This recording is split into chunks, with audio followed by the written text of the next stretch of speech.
Thank you, everybody. Thank you. Good evening. I'm Charlie Kirk, founder of Turning Point USA and Turning Point Action. Tonight, I want to take a moment to reflect on the life and the words of Charlie Kirk.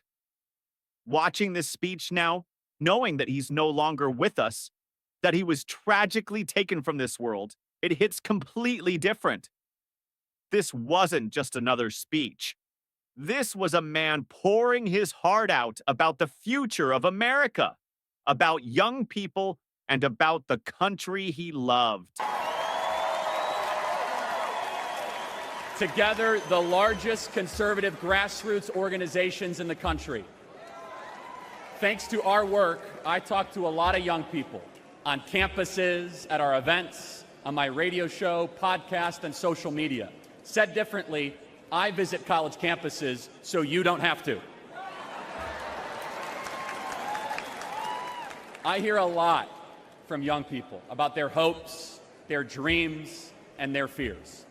You see, young people are idealists. They respond to vision. For the past 4 years, they've seen the vision of the Biden-Harris regime. That vision is, you'll own nothing and be happy. The Democrats say, instead of owning a home, you'll rent a 400-square-foot studio apartment. Instead of owning a car, you'll rent a scooter using some app. Their vision is this: limit your dreams, give up, aim lower, be content with less. If you're a 20-something in America, life has been really tough. You've watched home prices rise 47% since 2020, 47%. Home ownership is now out of reach unless you make over $106,000 a year. Since I last spoke at the Republican convention 4 years ago, I've become a husband and father. In fact, we have 2 under 2. I think I get extra points for that. For millions of people my age, that is a dream that feels farther away than ever under the Biden-Harris administration. According to current projections, 1/3 of today's young Americans will never get married. The average American is having fewer children than ever before. Why? It's because for far too many, they simply can't afford them.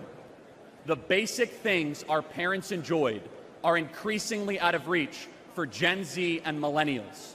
You see, the American dream has become a luxury item for the wealthy elite. Happy countries have children. Broken countries have addiction, depression, and suffering. Democrats have given hundreds of billions of dollars to illegals and foreign nations, while Gen Z has to pinch pennies just so that they can never own a home, never marry, and work until they die, childless. Under Biden, our young people own nothing and they are miserable. Donald Trump refuses to accept this fake, pathetic, mutilated version of the American dream. When he was president, young people were richer than ever before, and he will do it again. Donald Trump is on a rescue mission to revive your birthright, one your grandparents and those before them gave everything to hand down to you. And listen carefully, everybody. This is why young men are the most conservative that they have been in 50 years.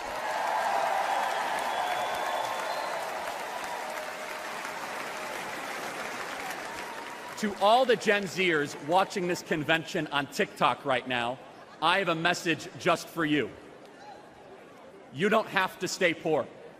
You don't have to accept being worse off than your parents. You don't have to feel aimless and unhappy. You don't have to support leaders who lied to you and took advantage of you for your vote.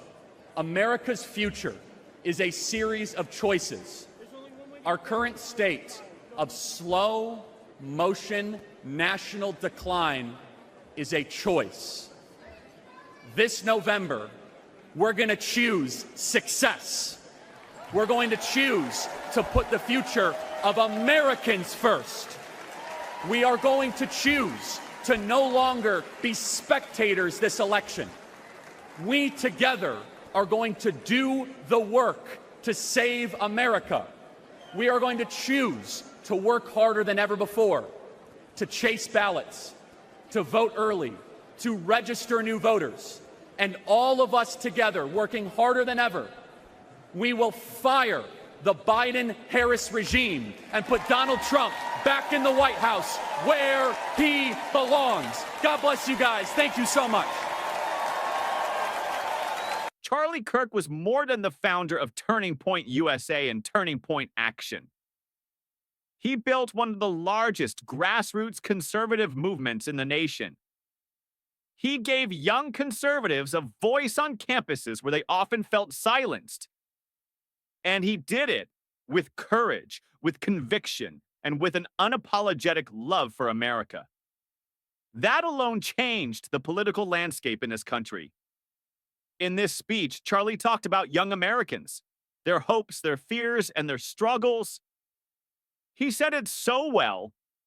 Young people are idealists, and they respond to vision. He fought for a vision where homeownership, family, and prosperity weren't just for the elites, but for every hardworking Gen Zer and millennial. He saw their struggles and said, "You deserve more." He called out what so many young people feel today, that life has become harder, that owning a home feels impossible, that marriage and family are slipping out of reach.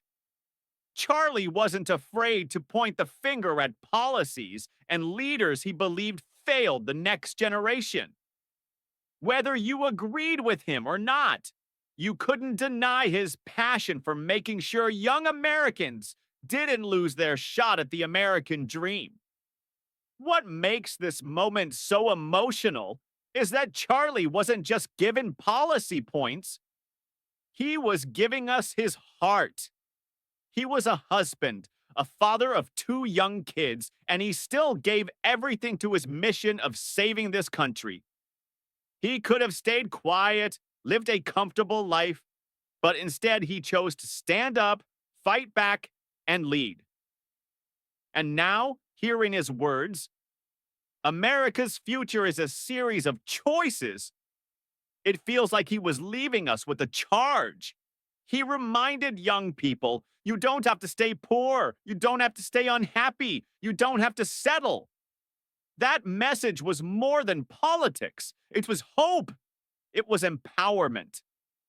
Charlie Kirk was taken far too soon, but his legacy will live on through the millions of young people he inspired, through the movement he built, through the vision of an America where faith, family, and freedom still matter. Watching this speech tonight, it's clear.